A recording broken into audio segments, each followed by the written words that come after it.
Imagine standing in a massive, darkened war room. In the center is a glowing holographic globe. Suddenly, a red light flashes in Eastern Europe, then another in the Middle East. Soon, you see sparks across the Sahel in Africa, down through the jungles of South America, and even faint, pulsing signals at the icy edges of Antarctica. Each of those flashes represents a kinetic event, a physical, armed conflict, or a violent disruption. But if you look closer, beneath the surface, those lights are connected by a dense, intricate web of invisible threads. And decoding that web is exactly what we are doing today. We are taking the raw data of a global intelligence report and running it through a pestle analysis. For those unfamiliar, that means looking at the political, economic, social, technological, environmental, and legal forces driving these conflicts. Because a bullet fired or a drone launched in one hemisphere never just stops there. The kinetic energy transfers. It ripples through global markets, rewrites international law, and alters the social fabric of nations thousands of miles away. It is the ultimate butterfly effect. But with artillery and algorithms, it is so easy to get caught up in the isolated daily news cycle. We see a headline about a skirmish and swipe to the next. But when you zoom out and look at all 7 continents, the patterns are actually staggering. Let us start where conventional warfare has violently collided with the future: Europe. You are looking squarely at the war in Ukraine. If we apply the pestle lens here, the technological and economic shockwaves are absolutely unprecedented. We are witnessing the first full-scale, open-source, algorithmic war. Drones are entirely reshaping the battlefield. You have $100 commercial drones taking out multi-million-dollar armored vehicles. Technologically, it is a ruthless testing ground. But economically, this single kinetic event effectively severed decades of entrenched energy interdependence between Europe and Russia overnight. Which is a political earthquake. It forces a complete realignment of global power structures. It is fascinating, and honestly a bit terrifying how a kinetic event acts as an accelerant for human invention. We are seeing trench warfare that looks exactly like 1914, but the soldiers are looking up at drone swarms that belong in 2040. It is a bizarre collision of centuries. But let us pivot to Asia, because the kinetic reality there is incredibly complex, especially in the Middle East. The Middle East right now is a powder keg of asymmetric warfare. The conflicts involving Israel, Gaza, and a sprawling network of regional proxies are a textbook example of social and legal frameworks completely buckling under pressure. Politically, it has derailed massive, historic diplomatic normalization efforts. But look at the L in our pestle analysis, the legal aspect. International humanitarian law, the very rules of war established after World War II, are being violently and publicly stress-tested. And the social fallout is entirely borderless. The polarization generated by that specific kinetic friction does not stay in the desert. It spills over onto university campuses, into corporate boardrooms, and onto city streets across the globe. It is a psychological war as much as a physical one. Exactly. And while the world's cameras are focused there is a massive blind spot covering another continent. If we look at Africa, the kinetic events are chronically underreported, yet they are arguably more devastating in sheer human cost. I am thinking specifically of Sudan and the broader Sahel region. The Sahel is a tragedy playing out in slow motion, and this is where the environmental piece of the puzzle becomes impossible to ignore, right? It is the perfect storm of environmental and political collapse. Climate change here is not just a talking point. It is a brutal threat multiplier. You have advancing deserts and rapidly shrinking water resources. This pushes nomadic herders and sedentary agricultural communities into direct, violent, kinetic conflict just to survive. And when the state fails to manage that crisis, opportunistic military juntas and foreign private military contractors step into the vacuum. It is essentially a ruthless resource war disguised as political revolution. It is a vicious, self-sustaining cycle.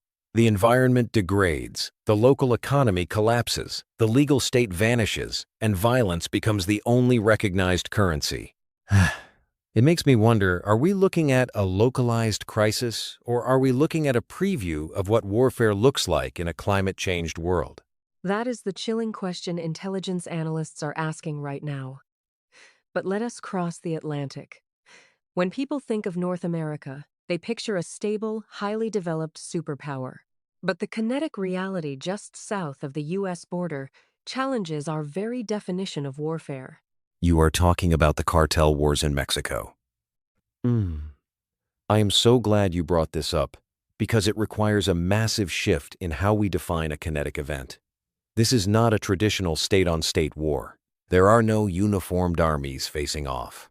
Yet, the casualty numbers, the displacement, the sheer violence, it rivals any active war zone on the planet. And economically, it is mind-bending. These transnational criminal organizations operate like Fortune 500 companies, but with heavy artillery. They control maritime ports, massive agricultural sectors like the avocado trade, and complex global logistics routes. Politically and legally, they challenge the fundamental sovereignty of the state. They have their own infantry, their own encrypted intelligence networks, and their own modified armored cavalry. They have effectively blurred the line between organized crime and a full-blown insurgency, and the economic product they export, synthetic opioids, acts almost like a slow-motion chemical weapon, degrading the social fabric of their northern neighbors. We are also seeing this model explode further south. Look at what is happening in South America, specifically Ecuador. Ecuador is a fascinating, tragic case study in how fast a society can tip over the edge. Just a few years ago, it was considered a relatively peaceful haven. Suddenly, the government had to declare an internal armed conflict against narco-terrorist groups. Gangs were taking over live television broadcasts with assault rifles. From a legal standpoint, the state had to suspend constitutional rights and deploy the military just to reclaim the streets and the prison systems. It shows how incredibly fragile the legal and social pillars of a country can be when the overwhelming economic incentives of the global black market crash into local institutions. It is terrifying how quickly that threshold is crossed. The illusion of stability can vanish overnight. So, we have mapped the kinetic friction across Europe, Asia, Africa, North America, and South America. That leaves us with the two most extreme isolated regions of the globe, Oceania and Antarctica. Let us tackle Oceania first. It is mostly vast ocean and island nations. What does a kinetic footprint even look like there? It is subtle, but it is escalating rapidly. Think about the recent, intense riots in New Caledonia, or the violent civil unrest we saw in the Solomon Islands. On the surface, if you just read the local news, these look like isolated social or political disputes over voting rights or domestic policy.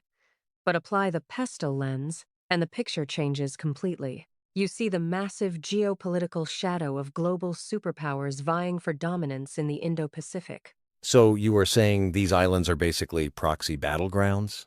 Exactly. They are critical, logistical, and technological hubs. A riot that burns down a capital city's commercial district is often the physical, kinetic manifestation of a much larger, silent Cold War. It is a battle over who controls the deep-sea internet cables, the shipping lanes, and the economic future of the Pacific Rim. The kinetic event is just the symptom. The geopolitical struggle is the underlying disease. That makes perfect sense. Now, I have to ask about the final continent, Antarctica. By international treaty, it is a strict demilitarized zone. There is no shooting war there. How does Antarctica fit into an intelligence report on global kinetic events? This is where intelligence requires looking a decade ahead. Antarctica is the ultimate legal and environmental frontier. You are absolutely right. The Antarctic Treaty explicitly bans military activity. But we are seeing a dramatic, quiet increase in dual-use technology. Nations are deploying massive icebreakers that can easily double as naval power projection assets. They are building satellite tracking stations that serve vital scientific purposes, but also provide crucial military intelligence and missile tracking capabilities. So the kinetic aspect is the aggressive posturing. It is the race to be in position before the rules change. Precisely. As the global climate shifts and the ice melts, the scramble for untapped mineral resources and strategic polar routes is heating up. The legal framework holding it all together is based on an era of gentlemen's agreements that are currently fraying.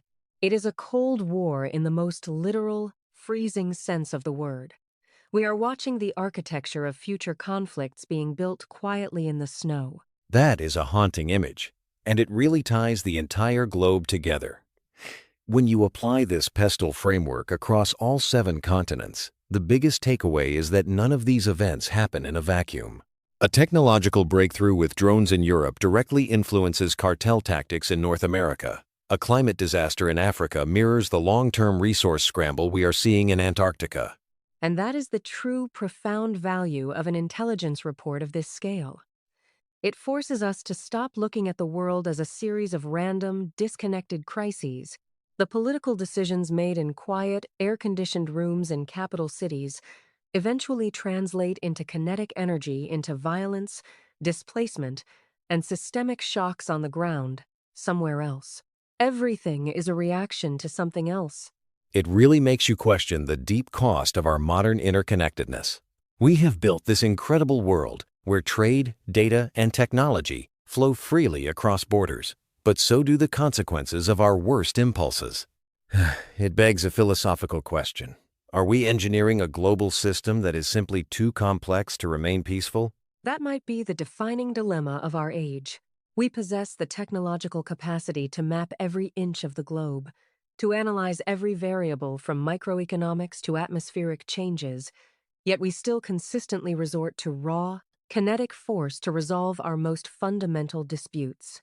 The machinery of our civilization is incredibly advanced, but human nature remains stubbornly unchanged. A deeply sobering thought to leave on. As the lights on that digital globe continue to flash, we have to ask ourselves whether we are actually getting better at extinguishing those fires, or if we are just getting better at managing the chaos while the world burns. Thank you for walking through this global map with me. It has been a truly eye-opening, albeit intense, analysis. It was a necessary journey. The more we understand the hidden structural forces driving these events, the better prepared we are for whatever flashes on the globe next.